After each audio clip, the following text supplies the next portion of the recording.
గుడిని మింగేవాడు ఒకడైతే గుళ్ళో లింగాన్ని మింగేవాడు మరొకడు అన్నట్లుగా తయారైంది ఏపీలోని ఓ జిల్లా కాంగ్రెస్ అధ్యక్షుడి పరిస్థితి. ఏకంగా కోట్ల విలువ చేసే జిల్లా కాంగ్రెస్ కార్యాలయాన్ని కబ్జా చేసే ప్రయత్నం జరిగింది. దాదాపు 8 దశాబ్దాల చరిత్ర కలిగిన డీసీసీ ఆఫీసు ఆస్తుల్ని సొంతం చేసుకునేందుకు యత్నించారు ఆ నేత. సొసైటీ పేరిట రిజిస్ట్రేషన్ చేశారు. కానీ మరో జిల్లా నేత అప్రమత్తం అవడంతో చివరికి కథ అడ్డం తిరిగింది. వ్యవహారం పోలీస్ స్టేషన్తో పాటు రిజిస్ట్రేషన్ ఆఫీస్కి చేరడంతో అడ్డంగా బుక్ అయ్యారు. ఇంతకీ ఎవరా నేత, ఏ జిల్లా? Watch this inside story.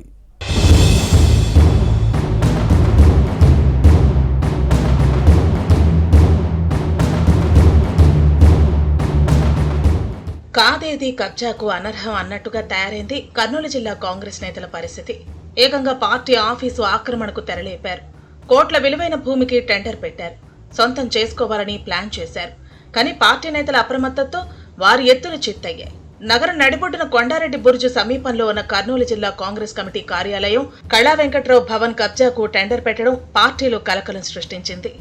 Office ఉండే 33 సెంట్ల స్థలం విలువ 16 కోట్లు పైమాటే.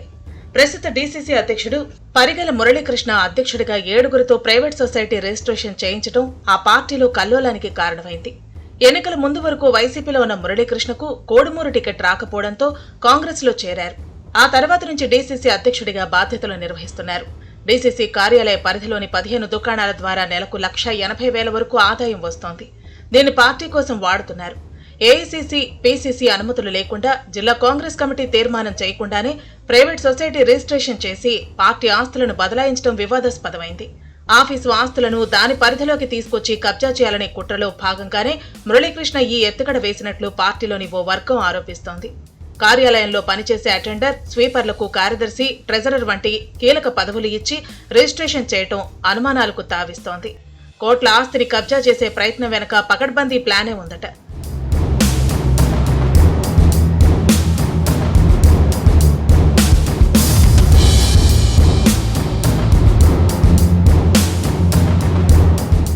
ఈ విషయం తెలుసుకున్న నంద్యాల డీసీసీ అధ్యక్షుడు Lakshmi Narasimha Yadav APCC chief YS Sharmila దృష్టికి తెచ్చారు. కాంగ్రెస్ ఆస్తులకు తానే యజమానిగా ప్రకటించుకునే కుట్రలో భాగంగానే గుమస్తా, స్వీపర్లను సొసైటీలో సభ్యులుగా చేర్పించారు. పీసీసీ, డీసీసీకి సమాచారం ఇవ్వకుండా నిర్ణయం తీసుకోవడం వెనక పెద్ద ప్లానే ఉంది. దీంతో పార్టీ ఆదేశాలతో మురళీకృష్ణ వ్యవహారంపై పోలీసులకు ఫిర్యాదు చేశారు లక్ష్మీ నరసింహ యాదవ్. కబ్జా ఆరోపణలపై విచారణ బాధ్యతలను ఏపీసీసీ వర్కింగ్ ప్రెసిడెంట్ గిడుగు రుద్రరాజుకు అప్పగించారు. పార్టీ ఆస్తులను సొంతవిగా రిజిస్ట్రేషన్ చేయించుకునేందుకు మురళీకృష్ణ తప్పుడు పత్రాలు సృష్టించారని, అక్రమాలకు పాల్పడినట్లు తేలింది. రుద్రరాజు ఇచ్చిన నివేదికను పరిశీలించిన షర్మిల మురళీకృష్ణను డీసీసీ అధ్యక్ష బాధ్యతల నుంచి తొలగించారు.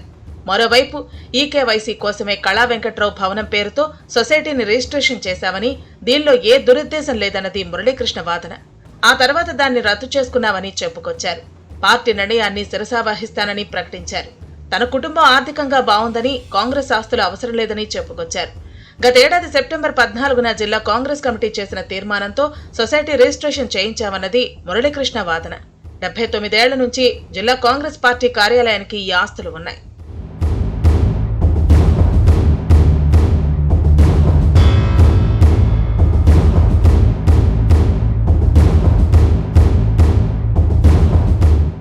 రాష్ట్ర విభజన తర్వాత కాంగ్రెస్ పార్టీ అడ్రస్ గల్లంతైంది.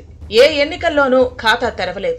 బలమైన నేతలు, కార్యకర్తలు లేక పార్టీ ఉనికి కోల్పోయింది. ఉన్న కొందరు నాయకులు, కార్యకర్తలు డీసీసీ అధ్యక్షుడే పార్టీ కార్యక్రమాల నిర్వహణకు దిక్కయ్యారు. వారి మధ్య అంతర్గత కలహాలు, విభేదాలు ఎక్కువే. ఏపీసీసీ అధ్యక్షురాలిగా షర్మిల బాధ్యతలు చేపట్టిన తర్వాత సార్వత్రిక ఎన్నికల వరకు పార్టీ కొంత యాక్టివ్ గానే పనిచేసింది. కానీ ఆ తర్వాత మళ్లీ పట్టించుకునే దిక్కు లేకుండా పోయింది. ఈ క్రమంలోనే కర్నూలు పార్టీ ఆఫీసుపై కన్నేసి కబ్జాకు యత్నించడం కలకలం రేపింది. డీసీసీ కార్యాలయాన్ని సొసైటీ పేరిట రిజిస్ట్రేషన్ చేసి ఉద్వాసనకు గురైన మురళీకృష్ణ స్థానంలో కొత్త అధ్యక్షుడిని నియమించేందుకు ఏపీసీసీ అన్వేషిస్తోంది. కానీ కాంగ్రెస్ మునిగిపోయే పడవ అన్న భావన అందరిలో ఉంది. అలాంటి పడవ ఎక్కి మునిగిపోవడంతో ఎందుకన్న ఉద్దేశంతో డీసీసీ అధ్యక్ష బాధ్యతలు చేపట్టేందుకు ఎవరూ ముందుకు రావటం లేదు. విలువలేని పోస్టు అనే వాదనలు ఉన్నాయి.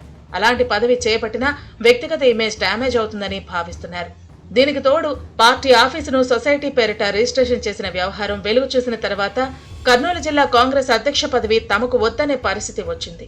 అలాగే కాంగ్రెస్ కళా వెంకట్రావు భవన్ ఆస్తులను సొసైటీ పేరుతో రిజిస్టర్ చేసిన మురళీకృష్ణకు మద్దతు తెలిపిన వారిపై పార్టీ హైకమాండ్ ఆరా తీస్తోంది. ఎలాంటి నిర్ణయం తీసుకుంటుందోనని జిల్లా కాంగ్రెస్ లో చర్చ సాగుతోంది. మొత్తం మీద ఈ ఎపిసోడ్ ఏ మలుపు తిరుగుతుందో చూడాలి.